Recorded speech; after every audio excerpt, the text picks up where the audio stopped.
Welcome back to another story on Infidelity Tales Lab. Before we begin, tell us, where in the world are you watching from?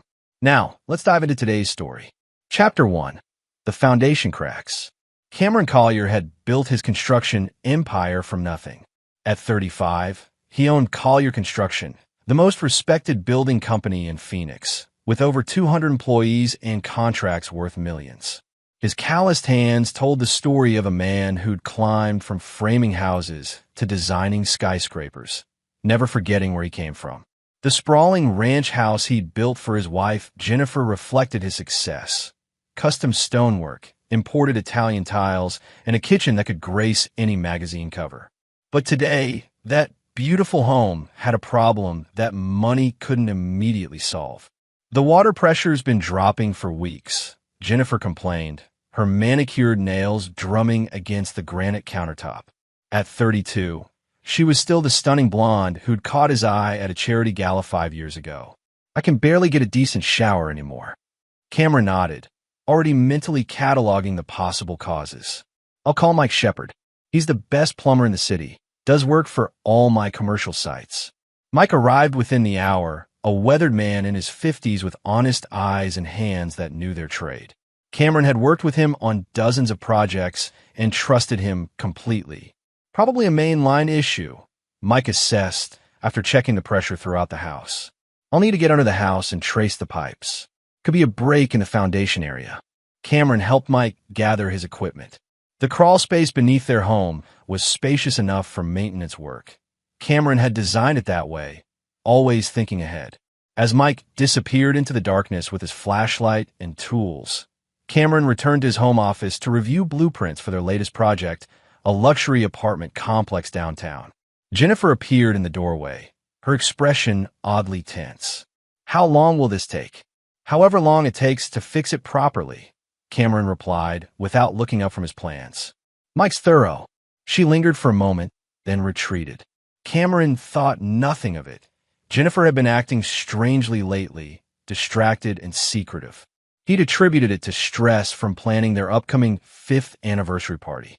2 hours passed before Mike emerged from beneath the house, his work clothes covered in dirt and his face pale with shock. In his grimy hands, he clutched a small, black waterproof box about the size of a smartphone. Cameron, Mike's voice was unusually serious.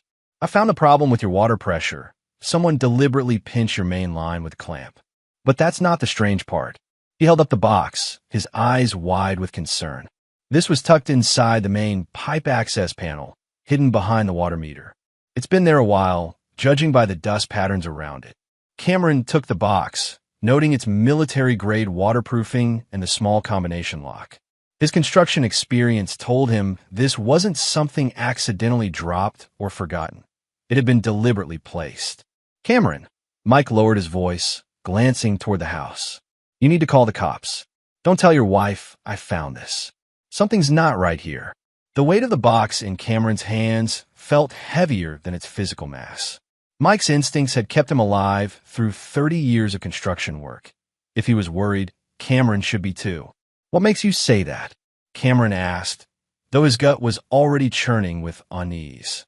The waterline clamp wasn't random, Mike explained quietly.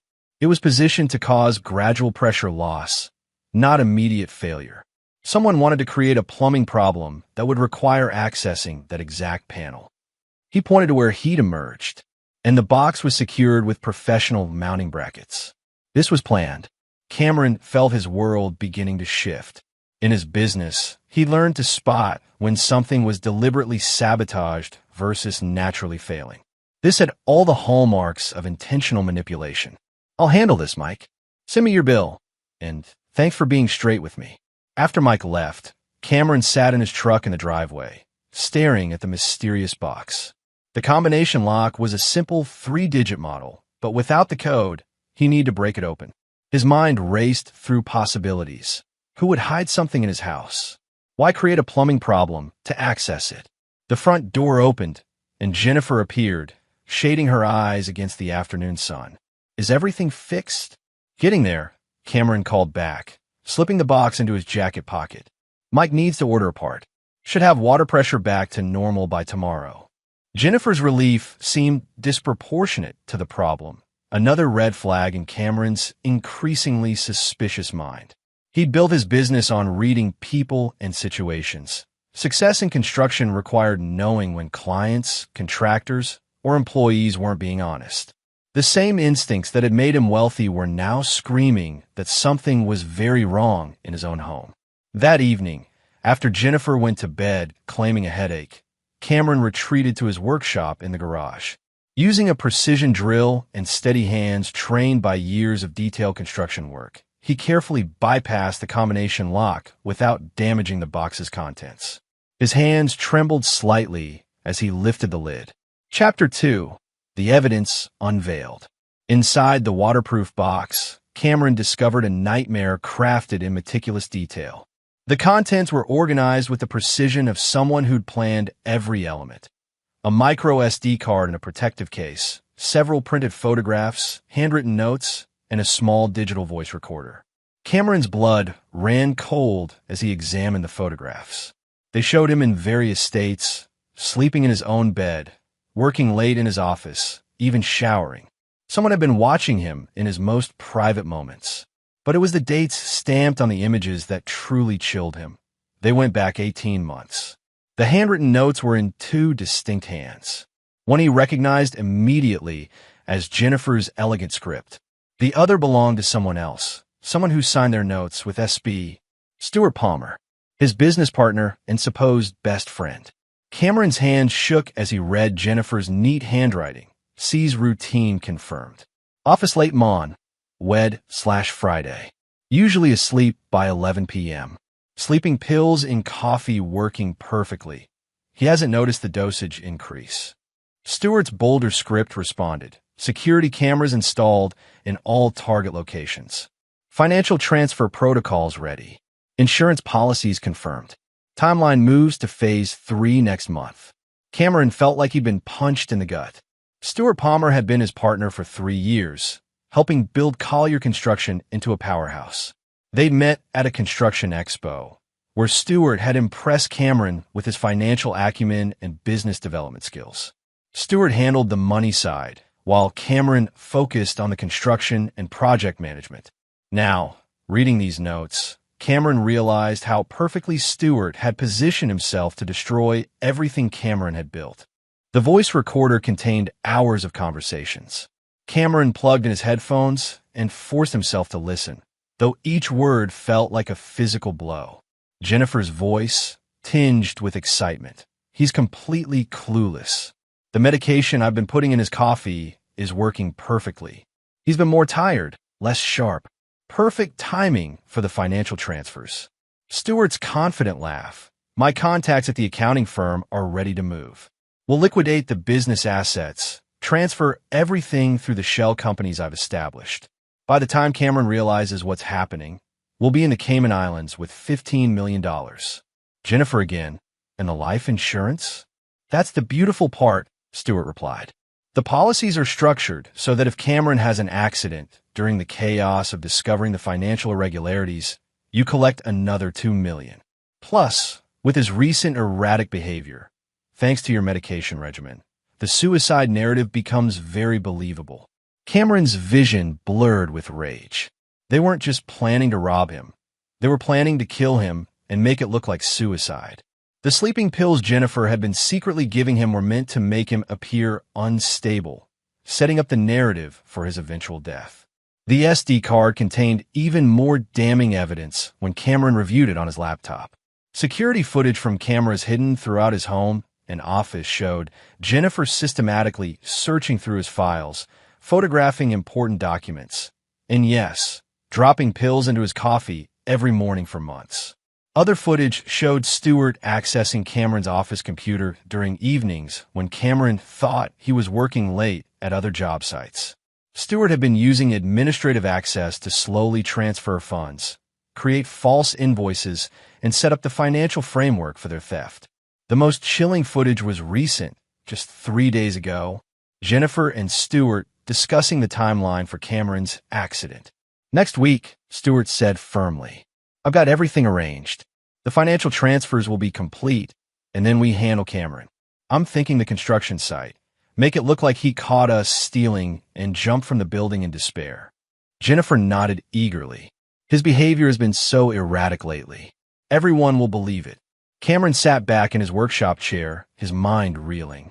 The woman he'd loved and trusted had been systematically poisoning him and planning his murder. His business partner had been positioning himself to steal everything Cameron had worked for. The sleeping pills explained why he'd been feeling foggy and tired lately. He'd attributed it to work stress. But why had this evidence been hidden in his own house? Cameron examined the box more carefully and found his answer, a small shipping label on the bottom, nearly worn away but still legible. It had been sent to an address 2 blocks away, but the postal code was wrong. A delivery error had brought the box to Cameron's neighborhood, where someone had hidden it rather than risk leaving it where it might be found. This was Stuart and Jennifer's insurance policy, evidence to blackmail each other if their plan went wrong, or to use against Cameron if they needed to frame him for something. They'd hidden it in the most ironic place possible, the home of their intended victim. Cameron's initial shock was rapidly transforming into something much more dangerous, cold, calculated fury. These people had tried to make him a victim. They'd underestimated the man who'd built a construction empire through intelligence, determination, and the ability to plan complex projects down to the smallest detail. Jennifer had been drugging him, but now he knew about it. Stuart had been embezzling from their business, but Cameron controlled the construction and operational side, the parts that generated the actual revenue. Most importantly, they thought he was weak and unsuspecting. They had no idea what Cameron Collier was capable of when someone threatened everything he'd built. He spent the rest of the night carefully photographing all the evidence, uploading copies to secure cloud storage, and beginning to plan. By dawn, Cameron had the foundation of a strategy that would not only protect him, but ensure that Stuart and Jennifer paid dearly for their betrayal. As he prepared for another day of pretending normalcy, Cameron smiled grimly. Stuart and Jennifer thought they were master manipulators. They were about to learn what real strategic thinking looked like. Chapter 3. The counter-strategy begins. Cameron arrived at the Collier Construction headquarters before sunrise, as was his habit. The 50,000-square-foot facility housed everything from heavy equipment to architectural offices, representing 15 years of relentless work. Walking through the quiet corridors, Cameron felt a renewed appreciation for what he'd built, and a burning determination to protect it. His first stop was the secure server room where the company's digital backbone hummed quietly. Cameron had always insisted on controlling their IT infrastructure personally, much to Stuart's occasional frustration. Now, that decision would save him. Using his master administrative access, Cameron began installing monitoring software on every system Stuart could access. Within hours, he'd have real-time visibility into every file Stuart opened, every email he sent, and every financial transaction he attempted. The man who'd been stealing from him was about to become an open book. Next, Cameron called his lawyer, Philip Gross, a sharp attorney who'd handled all of Collier Construction's legal needs for over a decade. Philip had grown up in the construction business. His father had been a contractor and understood both the industry and Cameron's character. "Philip, I need you to quietly prepare some legal documents," Cameron began, choosing his words carefully over the phone. "I have reason to believe my business partner may be engaging in financial irregularities. I want to be prepared to protect the company's interests." "What kind of irregularities, Cameron?" "The kind that could require immediate removal of his access to company funds and assets. Can you draft documents that would allow me to suspend his partnership rights pending a full audit?" Philip's voice grew serious. "That's a significant step. You'll need solid evidence to make those actions stick legally." "I'll have it," Cameron assured him. "How quickly can you prepare the paperwork?" "If you're serious about this, I can have preliminary documents ready by tomorrow." "But Cameron, if you're wrong about Stuart, this could destroy your partnership and potentially open you to legal liability." "I'm not wrong," Cameron said flatly. "Prepare the documents." Cameron's next call was to Edgar Pearson, a private investigator who'd done background checks for sensitive construction contracts. Edgar was a former Phoenix police detective with a reputation for discretion and thoroughness. Edgar, I need comprehensive surveillance on 2 individuals, starting immediately, Cameron explained. I need to know everywhere they go, everyone they meet, and every conversation you can legally record. This is about protecting my business and potentially my life. Edgar's tone sharpened. Are we talking about a threat situation, Cameron? Yes, but I need to handle this carefully. Legal channels first, but I need evidence of what they're planning. I can have teams on both targets within 4 hours. What's the budget? Whatever it takes, Cameron replied without hesitation. The next phase of Cameron's plan required recruiting an ally from within his own company. He chose Lance Hinton, his head of operations, and a man he'd personally trained from a junior supervisor to senior management. Lance was smart, loyal, and had the kind of blue-collar integrity that Cameron valued above everything else. Lance, I need you to help me with a sensitive situation, Cameron began when Lance arrived at his office. I'm going to tell you something that cannot leave this room under any circumstances. Lance's weathered face grew serious. What's going on, boss? Cameron laid out the essential facts: Stewart's financial manipulations, Jennifer's involvement, and the murder plot. He showed Lance selected evidence from the hidden box, watching his operations chief's expression shift from surprise to outrage. Those bastards, Lance growled. Stewart always struck me as too slick. And your wife? He shook his head. What do you need me to do? I need you to help me gather evidence of the financial theft while maintaining normal operations. And I need someone I trust watching my back. Lance nodded grimly. You've got it. But Cameron, why not just go to the police now? Because I want to catch them in the act, Cameron explained. Right now, all I have is evidence of planning. If I move too early, they might destroy evidence or flee.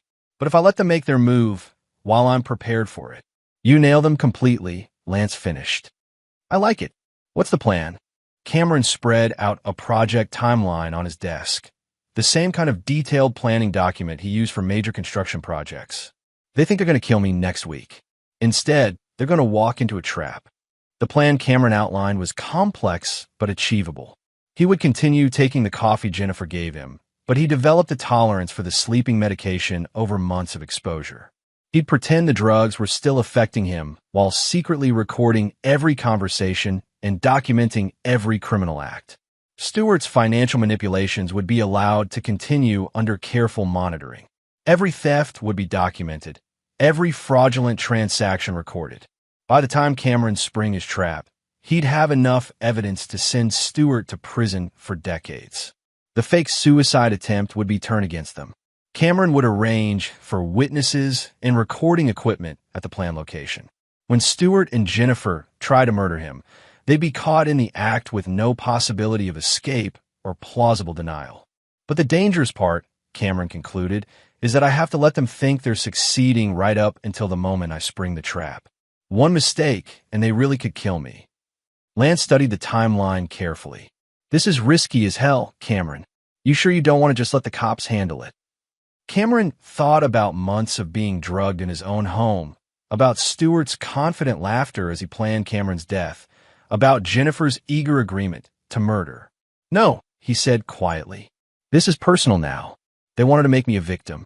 Instead, I'm going to show them what happens when you threaten a man who's spent 15 years learning how to build things exactly the way he plans them. The rest of the day, Cameron played his role perfectly. He acted slightly foggy and tired around Stewart, who was all concerned friendship and helpful suggestions. He pretended not to notice Jennifer's careful attention to his coffee consumption. He even played up some minor forgetfulness and irritability, building their confidence that their drugging strategy was working.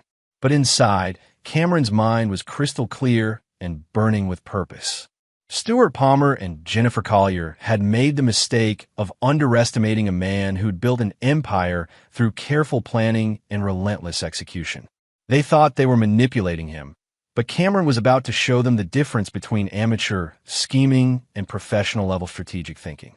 By the time he was finished, they would face consequences far beyond anything they'd ever imagined. Chapter 4. The Web Titans. 3 days into Cameron's counterintelligence operation, the evidence was mounting faster than he'd expected. Edgar Pearson's surveillance teams had documented Jennifer meeting with Stewart at a downtown hotel every Tuesday and Thursday afternoon. The audio recordings, obtained through directional microphones from adjacent rooms Edgar had rented, revealed the full scope of their conspiracy. Cameron's been much more compliant lately. Jennifer's voice came through clearly on the recordings Edgar played in Cameron's office. The increased dosage is working perfectly. He actually fell asleep during his meeting with the Morrison Group yesterday. Stewart's response chilled Cameron to the bone. Good. My contact at the medical examiner's office confirmed the drug cocktail will look like a suicide attempt if we increase it enough. We just need to make sure his final dose is administered at the right time and place. Cameron's hands clenched as he listened to them discuss his murder with the casual tone of people planning a dinner party. Edgar noticed his reaction and paused the playback. There's more, Cameron. They've been meeting with a third party, someone who's helping them set up offshore accounts and new identities. My team got photos. Edgar slid a series of surveillance photos across Cameron's desk. They showed Stewart and Jennifer meeting with a man Cameron didn't recognize, tall, thin, wearing expensive suits. The photos captured them exchanging briefcases and documents. Francisco Lewis, Edgar explained, former financial advisor who lost his license for helping clients hide assets from the IRS. He now specializes in helping people disappear with large amounts of money. According to my sources, he charges $500,000 for a complete identity package. Cameron studied the photos carefully. So they're definitely planning to leave the country after they kill me. Gets worse, Edgar continued. Lewis has connections to people who specialize in making deaths look accidental or self-inflicted. Stewart isn't just planning to push you off a building. He's hired professional help. The revelation that Stewart had enlisted outside helped complicated Cameron's plans, but it also provided an opportunity. Professionals would be more cautious, but also more predictable than amateurs acting on emotion. What else do we know about Lewis? He's got a weakness for gambling and expensive women. Also, he keeps meticulous records of his illegal activities, insurance against his clients ever turning on him. If we could get access to his files. Cameron was already thinking ahead. Can your people get us into his office? Edgar smiled grimly. Give me 48 hours. Meanwhile, Lance had been conducting his own investigation into Stewart's financial manipulations. The scope of the theft was staggering. Over $2 million have been siphoned from Collier Construction over the past 18 months, routed through shell companies that Stewart had established. He's been brilliant about it, Lance reported during their private meeting in Cameron's workshop that evening. Small amounts from multiple accounts, always under the thresholds that would trigger automatic audits. The man's a professional thief. Cameron reviewed the detailed financial records Lance had compiled. Have you found their kill switch? Yeah, that's the scary part. Stewart set up a massive transfer protocol that can be triggered with a single authorization code. If he activates it, he can drain every account we have in less than 24 hours. We're talking about $15 million, enough to bankrupt the company and destroy our ability to meet payroll or finish current projects. Cameron had expected something like this, but seeing the actual numbers was sobering.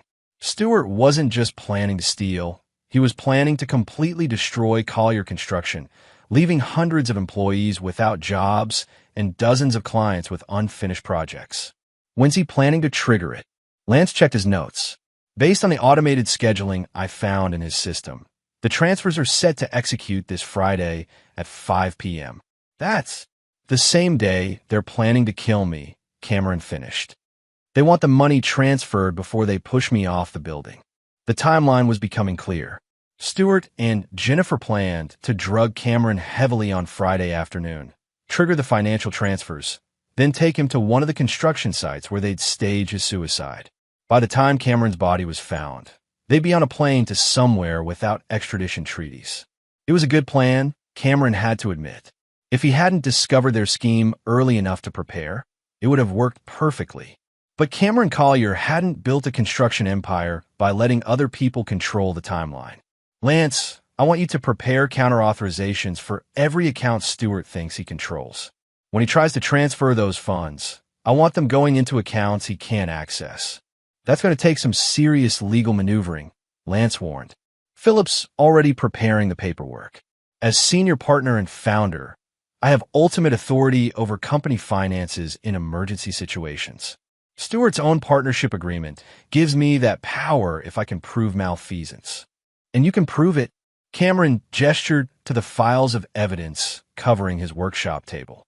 I can prove it in triplicate.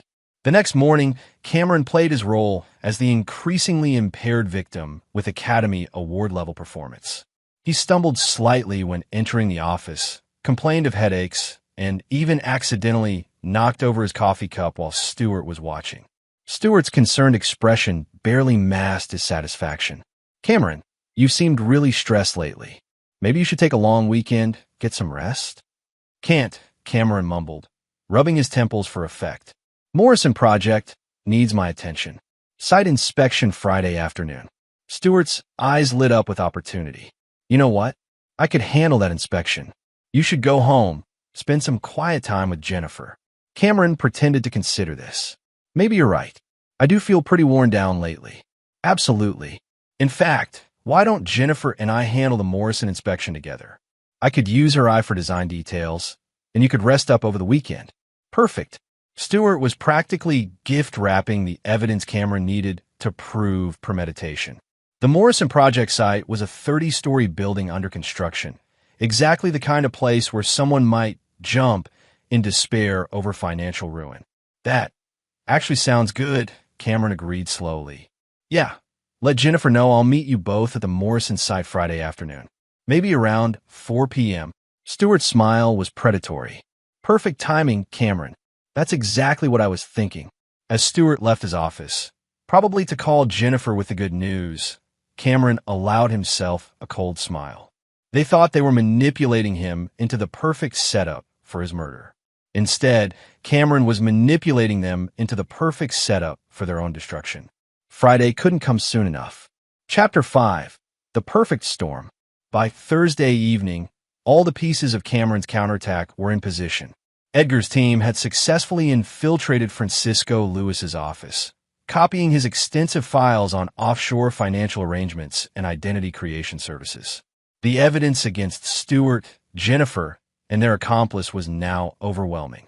Cameron sat in his workshop reviewing the final details of his plan. Tomorrow, Stewart and Jennifer believed they would murder him and escape with $15 million. Instead, they would walk into a carefully orchestrated trap that would ensure their permanent destruction. The irony wasn't lost on Cameron that he was using the same methodical planning approach that had made Collier Construction successful to plan the downfall of the people who'd tried to destroy him. His phone buzzed with a text from Jennifer. Excited about tomorrow. Stewart says the site inspection should be really memorable. I'll make sure you have plenty of coffee to keep you alert. Face-blowing kiss. Cameron's jaw tightened. Even now, she was gloating about drugging him while pretending to be a loving wife. He texted back, "Thanks, sweetheart. Looking forward to it." Thursday night, Cameron made his final preparations. He swallowed activated charcoal tablets, a technique he'd learned from researching how to counteract the sleeping medication Jennifer had been giving him.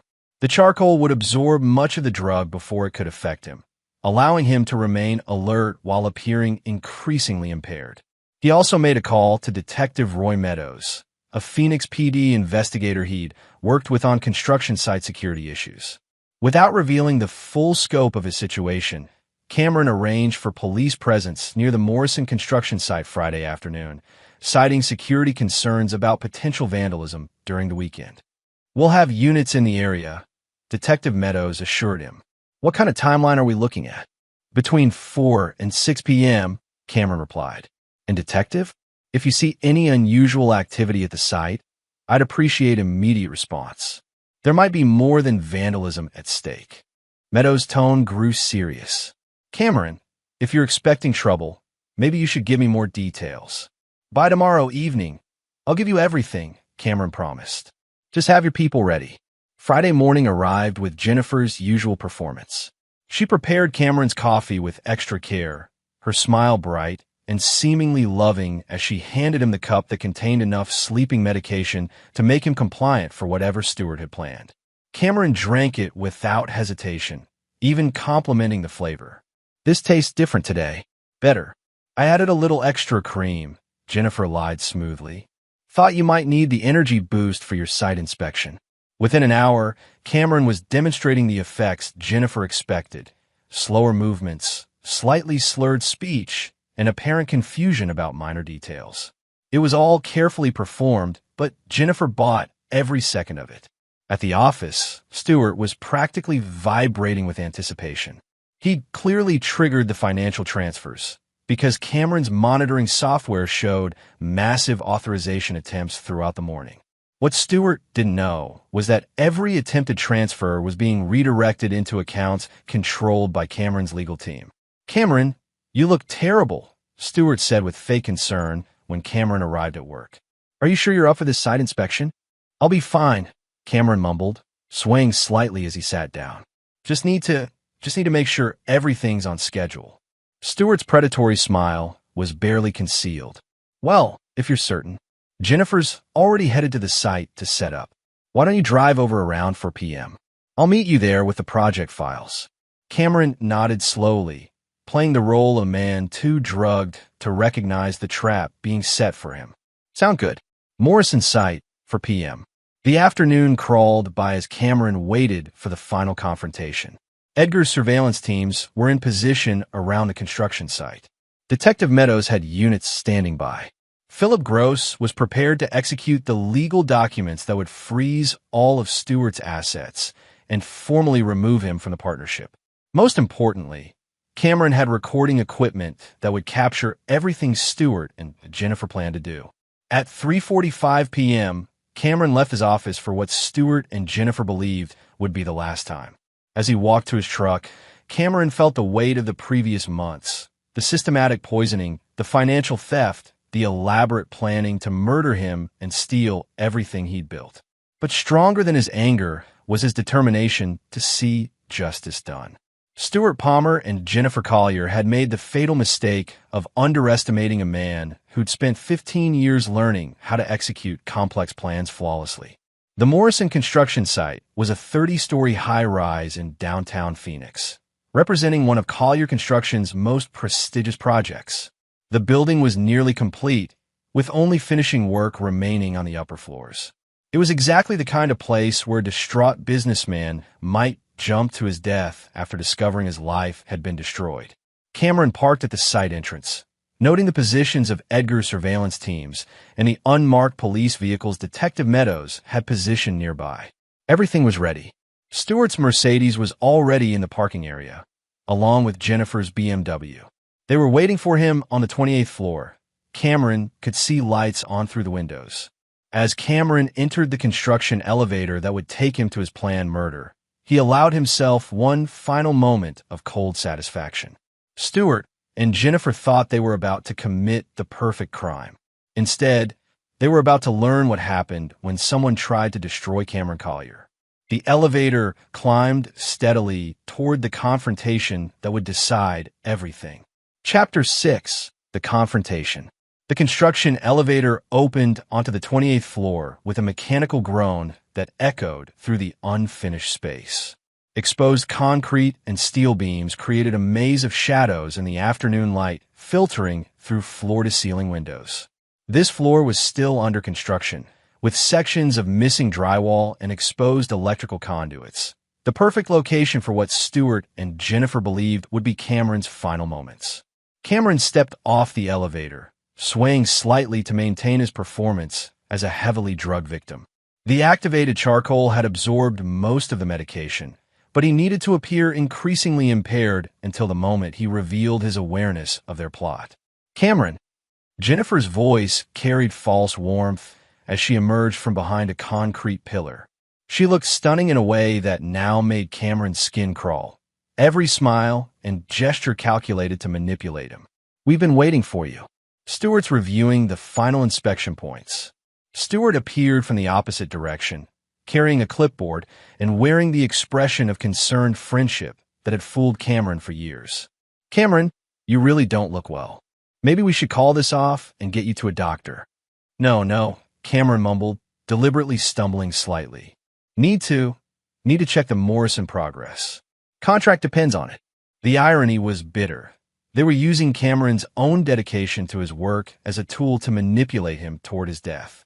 Stewart exchanged a meaningful look with Jennifer before guiding Cameron toward the northern side of the building, where large window openings overlooked a 30-story drop to the street below.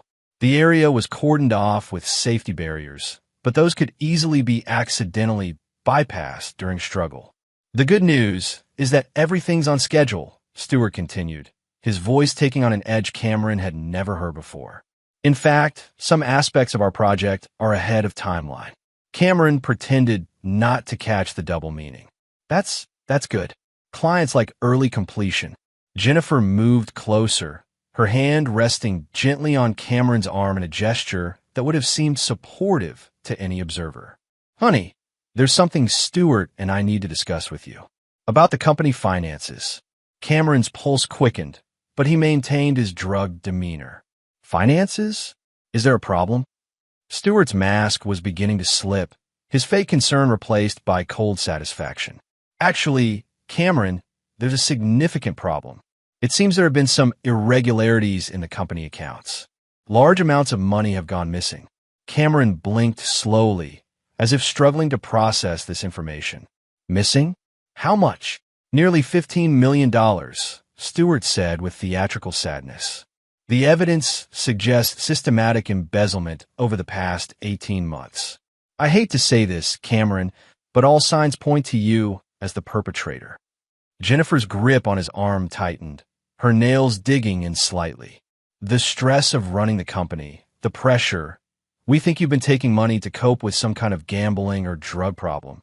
Cameron had to admire their strategy. They were setting up a narrative that would explain both his erratic behavior from the drugs they'd been giving him and his eventual suicide when confronted with his crimes. I don't understand, Cameron said, his words slightly slurred. I would never steal from my own company.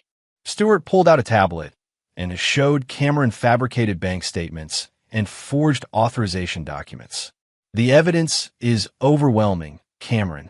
The transfers all have your authorization codes. The money went to accounts in your name.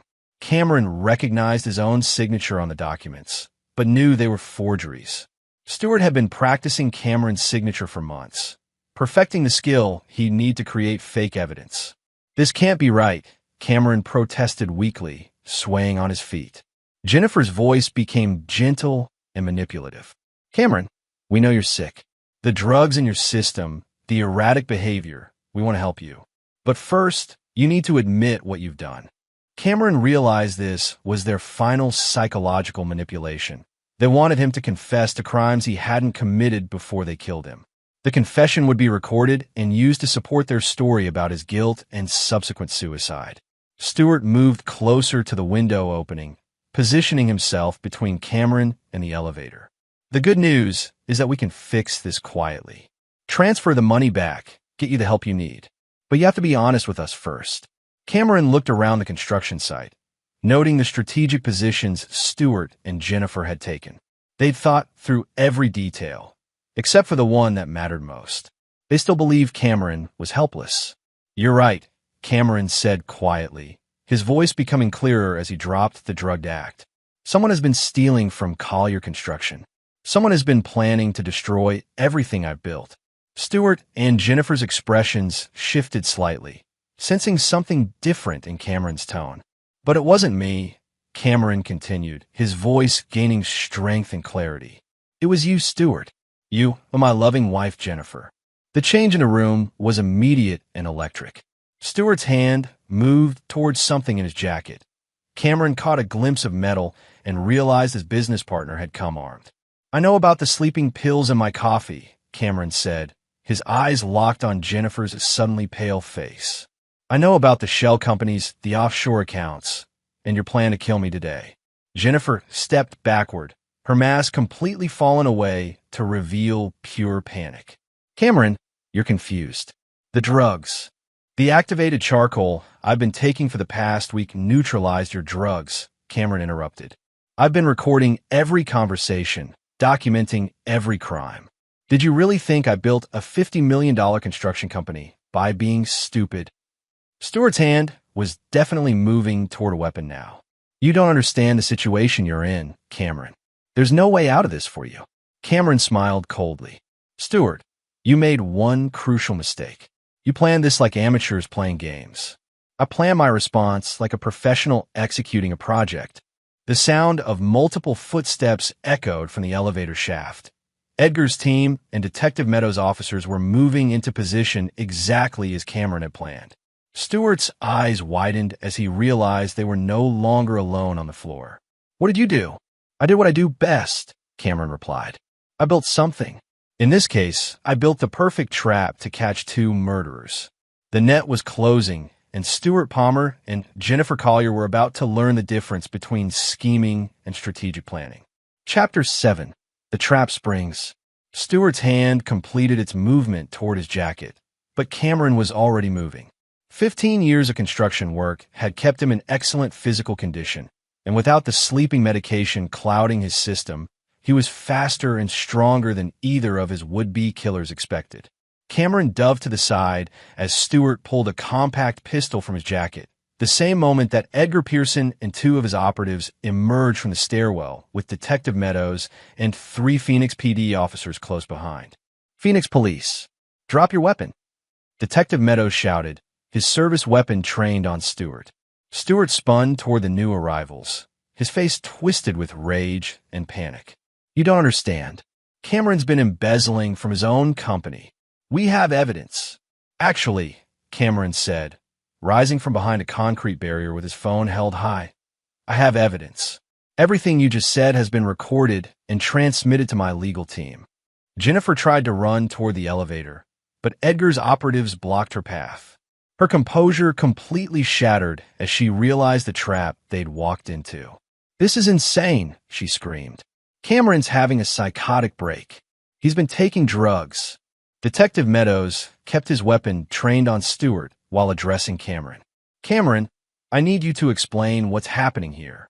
3 months ago, these two began planning to murder me and steal $15 million from my company, Cameron explained calmly. Jennifer has been drugging my coffee with sleeping medication to make me appear mentally unstable. Stewart has been embezzling funds and setting up the financial framework to drain all company accounts. Today was supposed to be my staged suicide after they'd stolen everything. Stewart's gun wavered as he realized the hopelessness of his situation. You can't prove any of that. Cameron pulled out the waterproof box that had started everything. Actually, I can. This contains months of evidence, recordings, photographs, financial documents, and detailed plans for my murder that you two were stupid enough to document.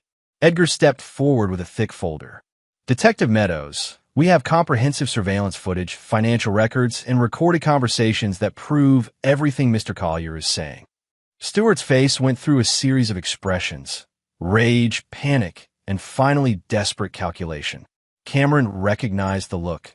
He'd seen it on contractors who were caught cutting corners and were trying to figure out how to minimize their losses. I want to make a deal, Stewart said suddenly. I can give you information about other people involved in this. Cameron's eyes narrowed. What other people? Francisco Lewis isn't just a financial facilitator, Stewart said, still holding his gun, but no longer pointing it at anyone specific. He's part of a larger operation that targets successful businessmen. Jennifer and I were just contractors. Jennifer's face went white. Stewart, shut up. She introduced me to Lewis, Stewart continued, desperation making him talk faster. This wasn't my idea originally. Jennifer's been doing this for years, finding wealthy men, marrying them, then systematically destroying them. The revelation hit Cameron like a physical blow. What are you saying? Detective Meadows gestured for Stewart to lower his weapon. Put the gun down and explain. Stewart slowly placed the pistol on the concrete floor and kicked it away. Jennifer Tate isn't even her real name. She's done this at least 3 times before. Her first husband died in a car accident after she cleaned out his accounts. The second one supposedly committed suicide when his business failed.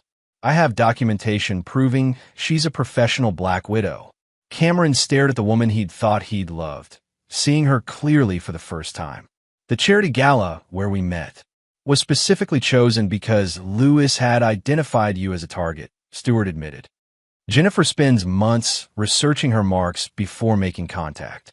She knew everything about you before your first conversation. Jennifer's panic was transforming into cold fury. "You bastard," she hissed at Stewart. "We had an agreement." "The agreement was that we'd be rich and free," Stewart shot back. "Now we're caught because you chose a target who was smarter than your usual victims." Detective Meadows was taking notes rapidly while keeping his weapon ready. "How many people are in this organization?" "I don't know exactly," Stewart replied. "Lewis has multiple teams working different targets across the country. Jennifer specializes in businessmen, but there are operatives who target elderly widows, inheritance cases, insurance fraud. It's a whole industry." Cameron felt his world reshaping around this new information. Everything about his marriage had been a lie from the very beginning. Jennifer had never loved him. She'd been studying him like a construction project, identifying weaknesses and planning his destruction. "The sleeping medication," Cameron said quietly. "How long have you been planning this?" Jennifer finally spoke, her voice now cold and professional rather than panicked. "From the day I met you. You were always going to die, Cameron." The only question was timing and method. The casual cruelty in her voice was more chilling than Stewart's gun had been. Cameron realized he'd been living with a predator who'd been planning his murder for 5 years. "Detective," Edgar interjected, "my teams have Francisco Lewis under surveillance. If you want to roll up this entire operation, we need to coordinate with federal authorities." Detective Meadows nodded. "I'm calling the FBI. This is bigger than a local investigation." Stewart looked around desperately. "I'm cooperating fully. I want witness protection in exchange for everything I know about Lewis's operation." "You're not getting witness protection," Cameron said coldly. "You're getting life in prison for attempted murder and conspiracy. Both of you." Jennifer laughed bitterly. "You think you've won, Cameron? Lewis has resources you can't imagine. This isn't over." Cameron stepped closer to her, his voice dropping to a whisper. "Jennifer, you made one fatal mistake. You thought I was weak enough to be your victim. But I'm not a victim. I'm the man who's going to make sure you spend the rest of your life paying for what you try to do." As Detective Meadows began reading both suspects their rights, Cameron felt the weight of months of deception and planning lifting from his shoulders.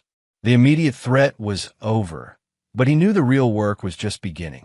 Stewart and Jennifer had been caught, but the larger conspiracy that had targeted him was still out there. And Cameron Collier had developed a taste for hunting predators. Chapter 8, The Reckoning. 2 weeks after Stewart and Jennifer's arrest, Cameron sat in the conference room of his attorney's office, surrounded by FBI agents, federal prosecutors, and enough evidence to build a case that would reshape how law enforcement approached sophisticated financial murder conspiracies. Special Agent Maria McCormick, the FBI's lead investigator on what they dubbed Operation Black Widow, spread out a map showing interconnected criminal activities across 12 states. "Mr. Collier, your decision to gather evidence rather than immediately involving law enforcement has given us the most comprehensive view we've ever had of this type of organization," Agent McCormick explained. "Francisco Lewis's operation has been targeting high-net-worth individuals for over 8 years. Cameron studied the map, seeing red pins marking locations where similar schemes have been executed. "How many victims?" "Confirmed? 17 deaths and 43 major financial frauds. We estimate the total theft at over $300 million. Agent McCormick's voice was grim. "Jennifer Tate, whose real name is Jennifer Harlow, has been directly involved in 6 deaths." The numbers were staggering. Cameron realized how close he'd come to becoming just another pin on that map. Philip Gross, Cameron's attorney, leaned forward. "What's the prosecution timeline?" "Stuart Palmer has agreed to full cooperation in exchange for life imprisonment rather than the death penalty," Federal Prosecutor Christopher Gaines explained. "His testimony, combined with the evidence Mr. Collier gathered, gives us everything we need to prosecute not just the local conspiracy, but the entire national network." Cameron had mixed feelings about Stewart's plea deal. Part of him wanted to see his former partner face the ultimate penalty, But the pragmatic side understood that Stewart's cooperation was crucial for stopping the larger operation. "What about Jennifer?" Cameron asked. Agent McCormick's expression was cold. "She's refusing to cooperate and has demanded a jury trial. Given the evidence against her, including her involvement in multiple murders, the federal prosecutor's office is seeking the death penalty." Cameron felt a grim satisfaction at that news. Jennifer had shown no remorse for planning his murder or for the other lives she destroyed. If anyone deserved the ultimate punishment, it was the woman who'd made a career of manipulating and killing innocent people. "There's something else," Agent McCormick continued. "When we raided Francisco Lewis's operations, we found detailed profiles on dozens of other potential targets. Your name was on a priority list of individuals they considered high-value prospects." Cameron wasn't surprised. Successful businessmen like himself were apparently prime hunting grounds for this type of conspiracy. "The good news," Christopher Gaines added, "is that your methodical documentation of their activities has given us a template for identifying similar operations. The way you gathered evidence, the financial tracking, the surveillance, the recorded conversations, it's become a case study for law enforcement agencies nationwide." Philip Gross smiled.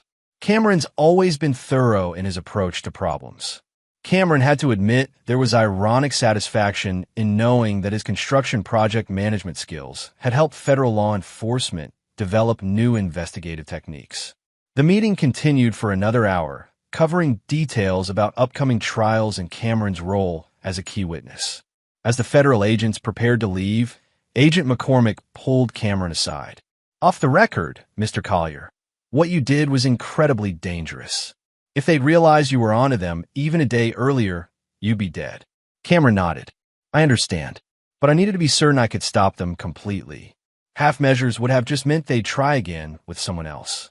"Your approach worked," she acknowledged. "But promise me you'll leave any future criminal investigations to professionals."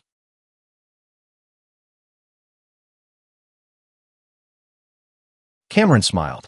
"Agent McCormick, I'm a construction contractor. I build things. I don't hunt criminals."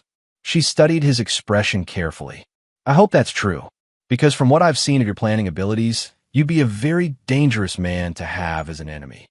After the federal agents left, Cameron remained in the conference room with Philip to discuss the civil litigation aspects of his situation. "Stewart's financial manipulations are completely reversible," Philip reported. "Every dollar he stole has been recovered. Plus, we're seizing his personal assets for damages. The shell companies he created are being dissolved, and their funds are being returned to Collier Construction." Cameron was relieved. The financial damage had been significant, but not catastrophic. "What about Jennifer's assets?" "More complicated. Everything she owned was acquired through fraud, but she'd been very careful about hiding her true wealth.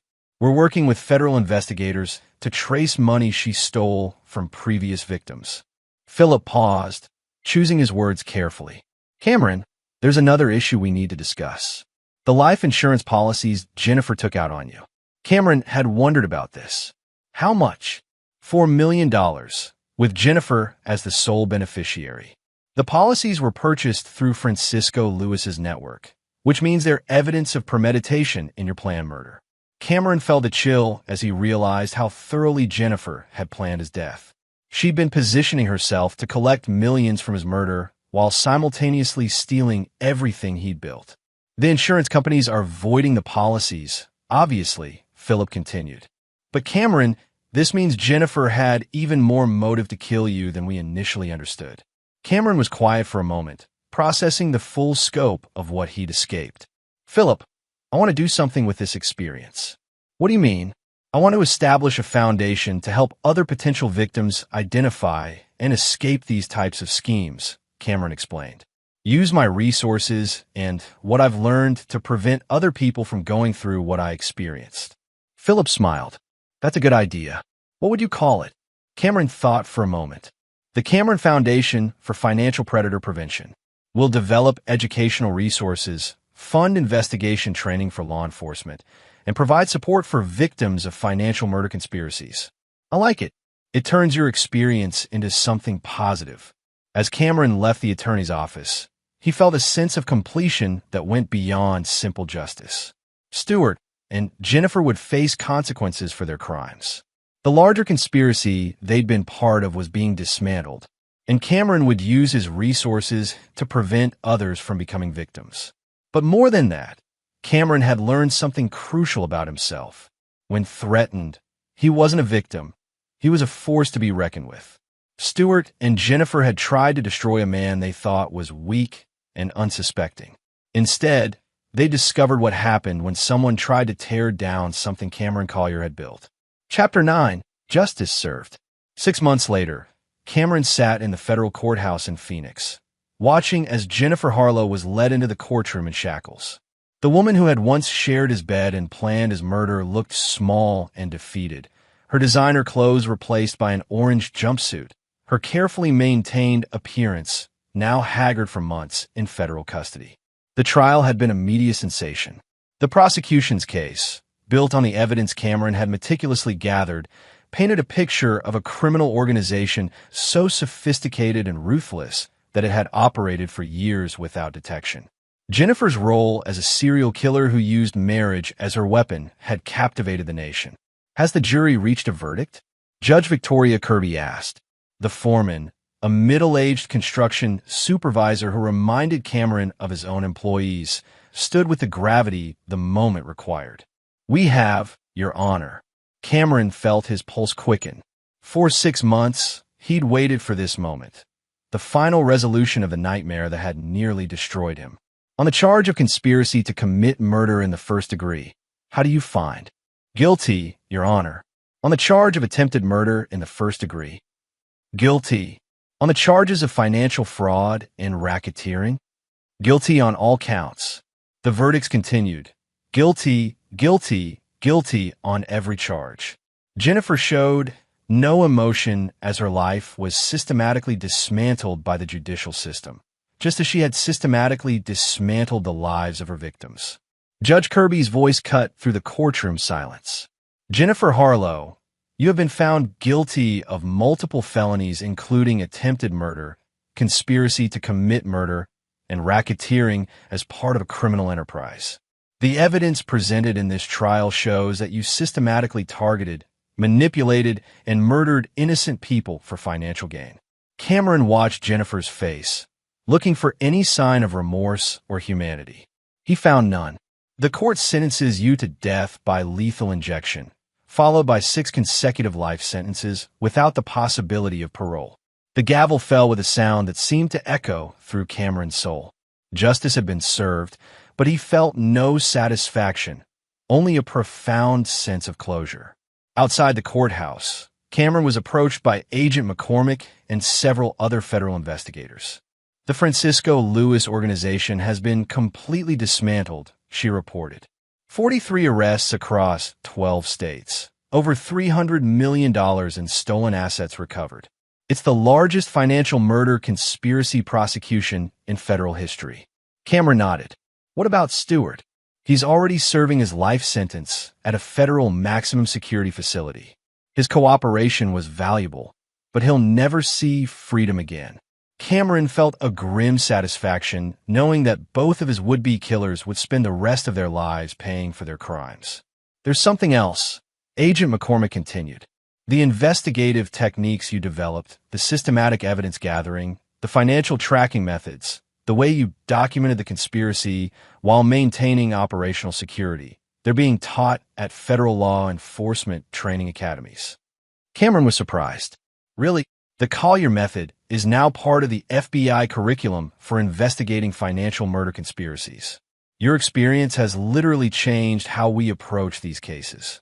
As the federal agents departed, Cameron was approached by Edgar Pearson, the private investigator who'd been crucial to exposing the conspiracy. Cameron, I wanted to thank you for the opportunity to work this case, Edgar said.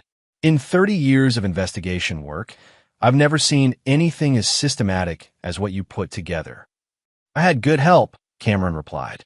Your surveillance work made the difference. Edgar smiled. Actually, I wanted to discuss a business proposition. The Cameron Foundation you established has been getting requests from law enforcement agencies nationwide for consultation on similar cases. Would you be interested in taking on some of those investigations?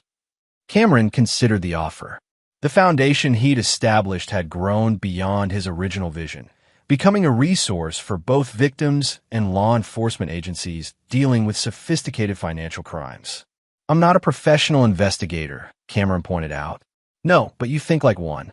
And you have resources and skills that most investigators don't. Plus, you understand what it's like to be targeted by these predators." Cameron thought about the other potential victims whose names had been found in Francisco Lewis's files. Successful people who had no idea they were being stalked by professional killers. "Let me think about it," Cameron decided. 1 year after the trial, Cameron stood in the conference room of the new Cameron Foundation headquarters, looking at a wall map showing their successful interventions. Red pins marked locations where the foundation had helped potential victims escape financial murder conspiracies before they could be completed. Lance Hinton, who now served as the foundation's operational director, joined Cameron at the map. 37 cases closed, 44 potential victims protected, and law enforcement agencies in 20 states trained new methods. Not bad for the first year. Cameron smiled. Collier Construction continued to thrive under his leadership, but the foundation had become his true passion. Using his resources and skills to protect others from predators like Jennifer and Stuart felt like the most important work he'd ever done. "Any regrets about not just calling the police when you found that box?" Lance asked. Cameron thought about the question seriously.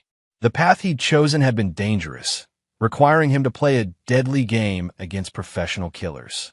But the evidence he'd gathered had not only saved his own life, it had dismantled an entire criminal organization and saved dozens of future victims. "No regrets," Cameron said finally. "Sometimes you have to build the solution yourself." His phone buzzed with a call from Agent McCormick. The FBI had identified another potential financial murder conspiracy, and they wanted the Cameron Foundation's help. Cameron answered the call with the satisfaction of a man who'd found his true calling. Stuart Palmer and Jennifer Harlow had tried to make him a victim. Instead, they created the most effective hunter of financial predators in the country. The construction contractor who'd built an empire with careful planning and relentless execution had found a new type of building project, constructing justice for people who couldn't protect themselves. And there you have it. Cameron Collier story comes to an end. Very good at building things that last. I'd love to hear your thoughts in the comments below. If you enjoy this story, consider joining our community by subscribing. It means the world to us. For more stories like this one, check out the recommended videos on screen. And I'll see you there.